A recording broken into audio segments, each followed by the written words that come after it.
Continuamos en Ser Historia y lo hacemos como nos gusta, intentando aprender historia, en este caso a partir de las palabras, porque las palabras también tienen historia. Y cada pocas semanas nos reunimos aquí en este programa, en la cadena SER, en Ser Historia, con José Luis Díaz Prieto, que es, como digo yo siempre, nuestro palabrista oficial. José Luis, una semana más, bienvenido a Ser Historia. Encantado, Nacho.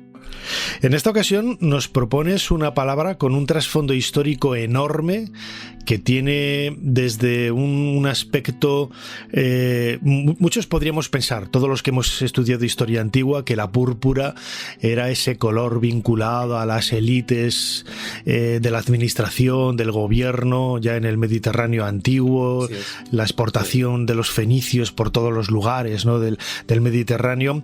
Y sin embargo, bueno, pues tiene una historia que casi va un poco más allá, ¿no?, de todo lo que conocemos, la palabra púrpura. Sí. La verdad es que en la antigüedad los tintes valían mucho dinero. O sea, el azafrán se cotizaba sobre todo, no tanto por su valor como condimento, sino porque era capaz de teñir la ropa de una manera estable, ¿no? Hasta que no se descubrieron las sustancias que permitían que mordiese el tinte de la ropa, que fue en el siglo XV o XIV, en Italia sobre todo, pero hasta entonces se valoraba muchísimo el tema de los tintes. Y la púrpura de los fenicios era realmente un tinte obtenido a partir de unos pequeños caracolillos que crecían en las costas del actual Líbano, ¿eh? Entonces, a eso le llamaban púrpura. La palabra púrpura para los griegos antiguos no expresaba un tipo de color, más bien lo que expresaba era una idea de fulgor. Es decir, púrpura era aquello que refulgía, que estaba muy luminoso, ¿no?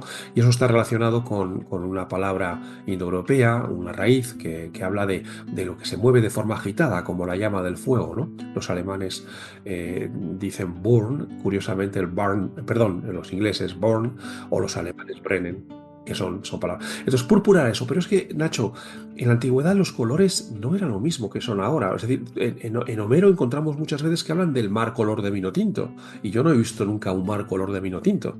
Pero es que para ellos era diferente el juego de colores, ¿no? Entonces a lo mejor podían incluir el verde oscuro junto con el azul.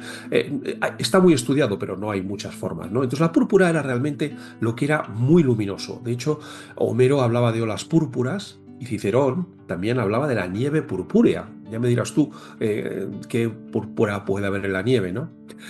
Y luego en este término pórfira, que era el término griego de púrpura, ya se empezó a utilizar siempre ya exclusivamente para ese color que se elaboraba con esos moluscos fenicios. Pero que es que además ese color también variaba según el procedimiento, el tratamiento que le podían dar a esos moluscos, ¿no?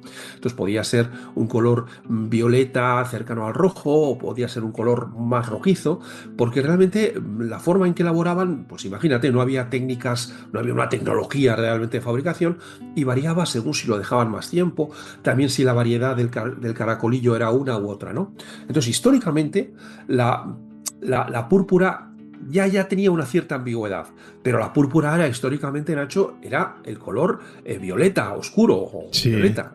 Eso es Sí, indudable, además, ¿no? a través de esa palabra que mencionas, pórfira, bueno, imagino que de ahí vendrá también el nombre de pórfido, la piedra, que es una piedra Claro. caliza muy dura que cristaliza y tiene ese color Sí. púrpura, y también y deriva también en Sí. ese nombre en castellano porfirio, ya que es muy Porfirio, poco usado, ¿no? Pero yo he conocido a gente mayor que se llamaba Porfirio, ¿no? Y que vendrá un poco Sin también duda. de todo ese elemento de brillo y de púrpura, Sí. y de algo Sí. pues muy excelso, ¿no? Muy brillante. La raíz es bur o pur, es una raíz indoeuropea. Entonces, de ahí es donde siempre como tú muy bien has dicho antes, pues es que hasta estaba prohibido que usasen la púrpura o los vestidos púrpura a la gente que no era, las personas que no eran de las élites, que no eran de la corte. Realmente, incluso en algunos casos, solamente los emperadores podían usar la púrpura, ¿no? Pero, claro, esta púrpura que venía de los bichitos estos, de los caracolillos del Líbano, pues se comerciaba a través del Mediterráneo. Y ocurre, y por eso la palabra es una palabra llena de historia, ocurre que cuando, bueno, pues los otomanos conquistan Constantinopla, en 1453, como he sabido, se acaba el comercio con Italia y con Europa de los bichitos fenicios, de los bichitos del Líbano, ¿no? Entonces, claro, ahí sobre todo la púrpura la utilizaban mucho los más poderosos, los príncipes de la iglesia sobre todo, a los que se llamaba purpurados, y como se les sigue llamando ahora, ¿no? Todavía cuando hay un cónclave, etcétera, se habla de los purpurati en italiano, o de los purpurados en castellano, o el poder de la púrpura, ¿no? O el peso de la púrpura. Son los era el color de los cardenales, príncipes de la iglesia. Entonces, ¿qué podía ocurrir? Pues ocurrió que el Papa, al cabo de tan solo 11 años después de la caída de Constantinopla, cuando quizás se debían haber ya acabado todos los almacenes de púrpura, pues tuvo que tomar una decisión, porque ya no podía vestir a los cardenales con el color precioso violeta que traía la púrpura de Tiro, la llamaban púrpura de Tiro del Líbano. Entonces tomó una decisión, este Papa, que era Pablo II, tomó la decisión de que una decisión un poco salomónica. Dijo, bueno, a partir de ahora los purpurados van a llevar unos hábitos rojos que los vamos a obtener que se obtenían, eran carísimos también, de la cochinilla, el kermes, que es una especie de, me parece que es como una margarita pequeña, una mariquita, quiero decir, pequeña, el kermes. Y el kermes da un color rojo que era muy valioso, muy apreciado. Todavía se sigue usando. Por ejemplo, los vermuts llevan cochinilla para darle el color rojo al vermut rojo. Por lo menos hasta hace muy poco. No sé si las normativas europeas lo habrán cambiado. Entonces los papas dijeron, vamos a ver, los cardenales van a usar hábitos teñidos de cochinilla. Y a los cardenales, a los obispos, les vamos a dejar con un tinte más barato, que es el índigo, que sale de una planta, la indigofera tinctoria, una planta, que es el mismo tinte que se usaba originalmente para los jeans, para los vaqueros, ¿no? Los vaqueros se llamaban así jeans porque el tinte de índigo venía a Génova, de ahí jeans, venía a Génova, y entonces era el que daba color a los vaqueros, ¿no? Bueno, los vaqueros, y antes a mucha otra ropa, era un tinte. Por lo tanto, el Papa decía, obispos van con índigo, color jean. Los príncipes de la iglesia, los cardenales, van a ir con kermes. Pero claro, y así es desde el siglo XVI, del siglo XV. Desde el siglo XV es así. Pero claro, seguían siendo llamados los purpurados. Entonces, los purpurati. Entonces, en los países donde realmente hay mucha tradición católica, se produce la confusión. Los purpuratis llevan un color que no es púrpura. Y por eso en Italia, por ejemplo, se sigue llamando púrpura al color carmín intenso, el color de los cardenales, lo cual es realmente erróneo. Y en otros países que no tienen esa tradición católica, la púrpura es como siempre, el color púrpura. Vamos, hay una canción de Prince, ¿no? Sí, Purple Rain. ¿no? Bueno, pues esa canción y el vídeo, pues es un vídeo púrpura.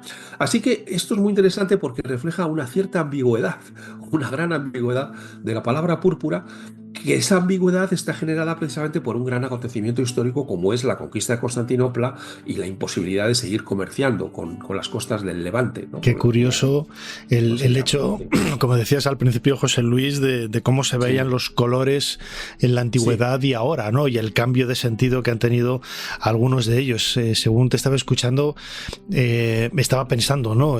Cuando la gente habla de cerúleo, hay mucha gente que lo confunde y dice el color de la cera, amarillento. No, el cerúleo es el color del cielo, azul. El azul intenso. Sí, y hay gente que lo confunde, ¿no? Sí. Una palabra muy conceptista que usaba Góngora, usaba a menudo esa palabra, cerúleo. No, el tema es que los colores es muy relativo. ¿Tú cuántos colores tiene el arco iris? Pues tú puedes decir que tiene 7 colores, pero otro puede decir que tiene 21 y otro puede decir que tiene solo 5. O sea, es todo muy relativo. Entonces, la gama de colores se ha estudiado mucho. El tema de estas confusiones de colores entre los antiguos griegos y nosotros se ha estudiado mucho. Se ha pensado hasta diferencias en oculares, etc. No, la razón es simplemente que son conceptos conceptos. Por ejemplo, este concepto de la púrpura, es decir, púrpura no era un color, era el brillo, era el fulgor, lo cual es que realzaba la elegancia, en fin, la majestad de quien lo llevaba, ¿no? Y esta ambigüedad, pues es una ambigüedad muy, muy curiosa, ¿no? Y revela que efectivamente, como decía Campoamor, pues todo es según el color del cristal con que se mira. Desde luego Sí. que sí. Qué historia más apasionante la que hemos descubierto esta semana contigo, José Luis Díaz Prieto, Un placer. palabrista, hablando de la púrpura, los colores y el significado y el trasfondo histórico que hay detrás de ellos, en este caso de la púrpura. Como siempre, José Luis, muchísimas gracias por habernos ayudado a hacer un poquito más de historia. A vosotros, muchas gracias. Para no perderte ningún episodio, síguenos en la aplicación o la web de la SER, Podium Podcast o tu plataforma de audio favorita.